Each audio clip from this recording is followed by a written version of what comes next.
Do you remember this day, my friend? It was to be a commemoration of our past victories, a celebration of us Guardians. But while you were thousands of miles away, the Red Legion struck. They took everything from us. Our light, our friends, our home. The memory is never far from my mind. But even inside our memories, we must always be ready for what is next. And so, the time has come again for you to journey into your past. What challenges you there will be different from what you remember. Rise to this new challenge, and even greater glory will be yours.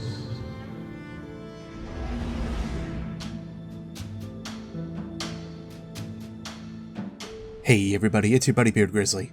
First lore video back. Let's see how this goes. Brain, please don't be a wishy-washy mess like you have been, okay? Okay. This week marks the start of the Solstice of Heroes, a time where we can look back on our past triumphs and reflect on the notions of what this past year has brought us. Wait, why does this sound so... Oh... Yeah, not much different, I guess. Granted, this is kind of a Festival of the Lost mixed with Age of Triumph this time around, especially considering some of the lore entries we've been given. For those that haven't received the rare quality armor set just yet, you'll not know that the armor has lore tabs. The rare quality set goes over the vanguard of the class you are, so for the Warlocks it's Ikora, for Hunters it's Cade, for Zavala it's Titans. This carries over into the legendary quality set as well, but instead of talking about the vanguard related to your class, it instead talks about heroic guardians that played their part in the Red War, all of them paying the ultimate sacrifice of a second death. At least, so we assume.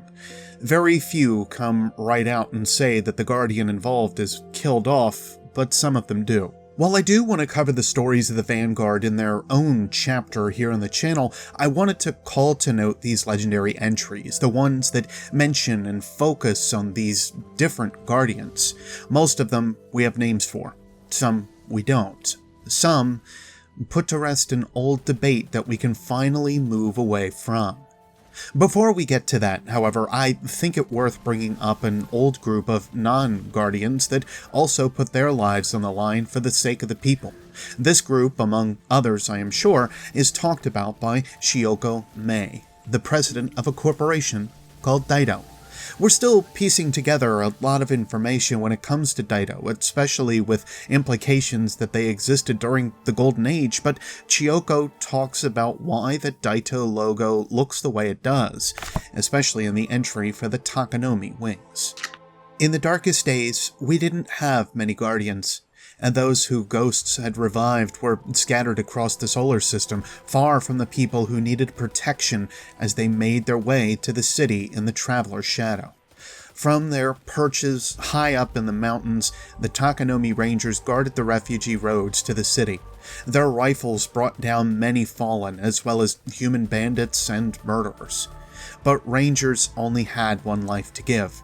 When they died, they were gone forever. So the TAKANOME Rangers took to planting blue flowers along the roads they watched. That way, when they fell, a piece of them would live on to guide weary travelers home. There was a time when everyone, light or no light, had to help each other. Gaul just had to be the one to remind us of that information. The TAKANOME Rangers weren't guardians, or at least the bulk of them weren't.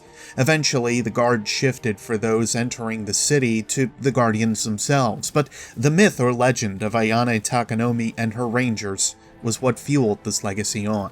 And so, guardians had to be like rangers during the Red War, escorting those that needed escorting from place to place, or stopping enemy threats from hindering our chances at survival and escape. Humanity still looked to the guardians to help our civilization. I want to highlight a few of those stories, ones that are just pure badass or ones that really made a difference for humanity. There were tales from inside and outside the city, and all of them played an important role. From the resplendent plate of the Titan, the tale of Lyria Gramer and Maddox 9. Lyria Gramer shoved herself further into the nook underneath a cable support and looked down, waiting for Maddox 9 to make his way up. As he climbed using the fastener she'd driven into the wall of the tower, he met her eyes and gave a thumbs up. 8 more stories and they'd be right below the speaker and the Cabal brutes who held him. Just a little further. Graymer heard distant popping and saw puffs of smoke from below. Looking down, she saw Red Legion troops on the ground firing up at them. She looked to Maddox. He nodded. "Climb," she said, drawing her rifle. He reached her, ready to crack a joke. She knew that face, but the clang of metal on metal interrupted him. Maddox's head shot forward, and as it snapped back up, the red light of his eyes flickered to black. Graymer's rifle fell from her hands as she hauled his body up. They could still finish this together. Shots all around her. She snarled as one caught her in the side. The Cabal weren't letting up. Graymer activated her grenades and loaded them into Maddox's rocket launcher. Then, clutching the body of her oldest friend, she dove down. As they reached the enemy, the world exploded to black. Lyria and Maddox knew the value of the speaker and what he held for the people. Recovering him would have been an important morale boost to humanity, regardless how I might feel on the subject. From the Resplendent Mask of the Hunter, the tale of Dax Itono. Dax Itono moved through the darkness of the Red Legion storehouse as quietly as he could until he reached the control panel at the far end. He looked down, hoping the towers of equipment and storage containers would keep him hidden. Lit the panel up. This panel would generally be used by its owners just for inventory on this one unit. After the Cabal had seized the buildings here, however, the Guardians realized the Legion had unlocked the network to such a degree that if you could access any panel, you could get in almost anywhere in their systems. Dax pulled the buckle from his belt, a mag hack. He let it click against the panel, and it started to copy over information. Tons of it. The lights came on. Dax cursed, turning around. Footsteps echoed from both entrances. No enemies were visible yet. He drew his weapon and retrieved the mag hack, flicked a switch on its smooth metal side. At least he'd get the Vanguard some of the data. 3 Cabal rounded the corner, firing. Dax took aim to defend himself as information began blazing across the galaxy. That last bit, I wonder how true it is. If this information was going out to those in the galaxy, then others would be able to pick up on it. If they could decipher this information, other species, other races, this would be a rather devastating blow to the Cabal at large, eventually. Could they have meant to actually write within the solar system, just here for the Vanguard to understand? Or was this just to emphasize how important this information would be in showcasing what Dax had been doing? I suppose time will tell. From the Resplendent Bond of the Warlock, the tale of Marlinx 3. It wasn't fair. Marlinx 3 hated to think in those terms, but that was the truth. She was deep in the inverted spire, looking for Cabal's security, and there was only one reason. Some Guardian who had allegedly gotten their light back was trying to make it through this place to find whatever it housed. She was just here to help clear it out, along with several other Guardians who weren't so blessed. If she bought it now, there was no coming back. She ducked into a stairwell and whipped around. Nothing. Got an empty stairwell here, she said into her headset. Marlinx ran up the steps and pushed through the next door, swept left, then right. A corridor stretched in both directions. Footsteps down below.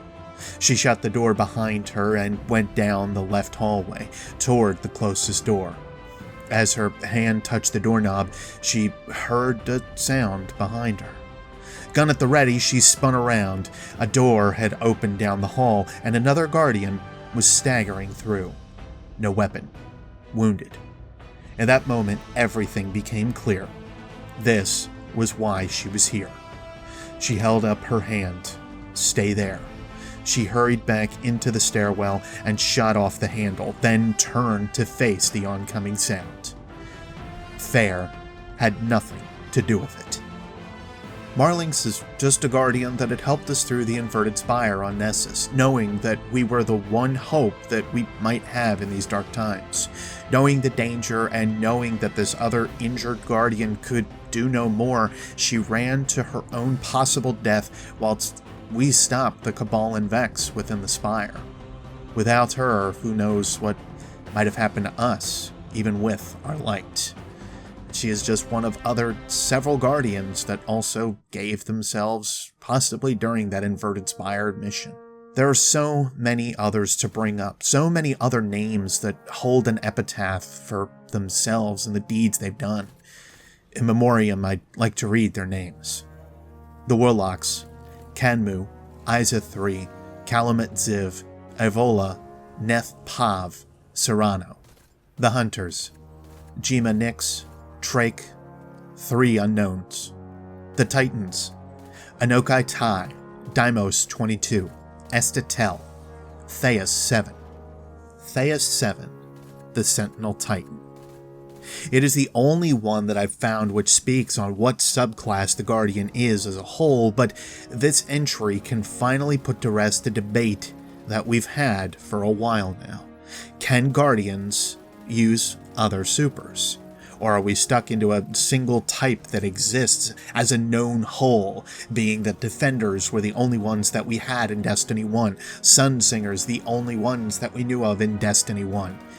This debate has gone on for a very long time. From the resplendent helm of the Titan, the tale of Theus 7. Bah! The Red Legion invader said something in its unknowable language. It gestured with its right hand toward a guardian who lay still, groaning and trying to get up. Even from his perch on the balcony above, Theus 7 knew mockery when he saw it. Below him, chaos. Crowds cowered in the archways of collapsing buildings. Cabal rampaged around the open courtyard, shooting and throwing and overturning. Nothing. No one in their way was untouched. The Cabal closest to Theus drew his sidearm, aiming at the still sputtering guardian beside him.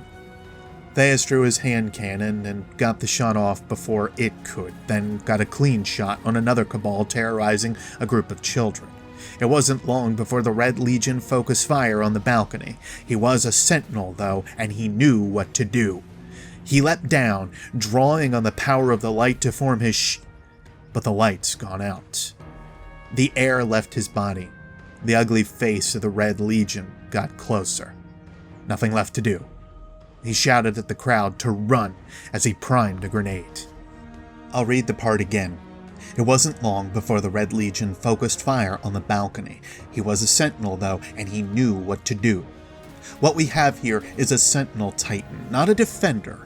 You can argue that it could have been a loss in translation from the writers and they meant to put down Defender, but considering we've seen another case of this pop up in terms of super usage already, I don't think so. Let's go back to Osiris for a moment. Within the trailer for Curse of Osiris, we see that he's able to use the Dawnblade super.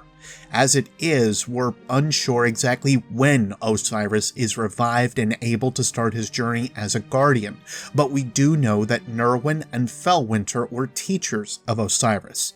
This info can be found in the Garden Progeny 1 lore entry. For the Titans, Saint 14, the right hand of the speaker.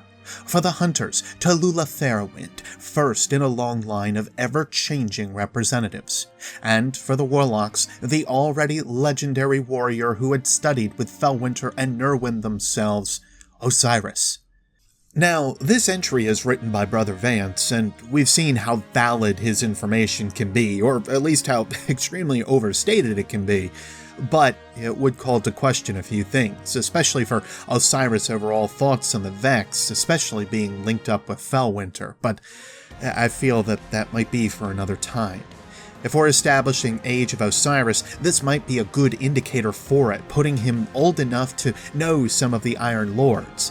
This means he may not be as old as them, which would mean that this ancient form of the solar subclass for Warlocks was still known to him at the time. We're still not entirely sure if Osiris had the ability to use the Sunsinger, aside from mentions in Queen 2, where the hunter seemingly felt Azera's Morn couldn't look at the man next to her because of how bright he shone, or the possible connections with Osiris and Toland, and that Toland dabbled and revered the Sunsinger as well. These are just points to show that we are unsure past circumstantial evidence. What I think we can put to rest, however, or at least what I am putting to rest until I read something that counters this thought, is that Guardians are able to use the ancient subclasses without issue. The Arcstrider entry says that the power faded away. Perhaps it just wasn't as accepted anymore. The Dawnblade entry speaks on how a teacher and student leave to never be seen again.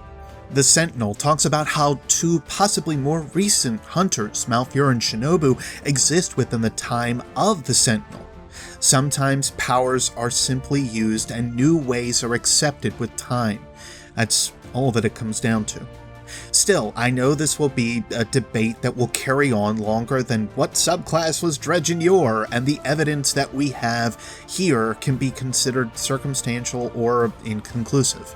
For me, I think it stands to show enough proof that it's all in how the ritual of forming a super is done. And with the formation of 3 new ways to use our energy coming in Forsaken, I think this point stands to be proven even more. I'll be interested to see how these new powers showcase themselves for us in Forsaken, and what's to come later on, especially with how we may actually use or understand these powers and how they form. As always, I'm anxious to hear your thoughts on any piece of this as well. Do you have a favorite story from the Solstice armor or other parts of the Solstice? Do you feel the power of supers can be argued past change the ritual, change the result? Is there entries or other mentions that serve to counter the ideas that we have so far, at least as far as I've presented? I'm interested, as always, in your ideas, opinions, and theories. Otherwise, perhaps I will see you on Twitter, Discord, here in the comments, or elsewhere. To Guardians and non-Guardians alike, I'll see you next space time. Take care.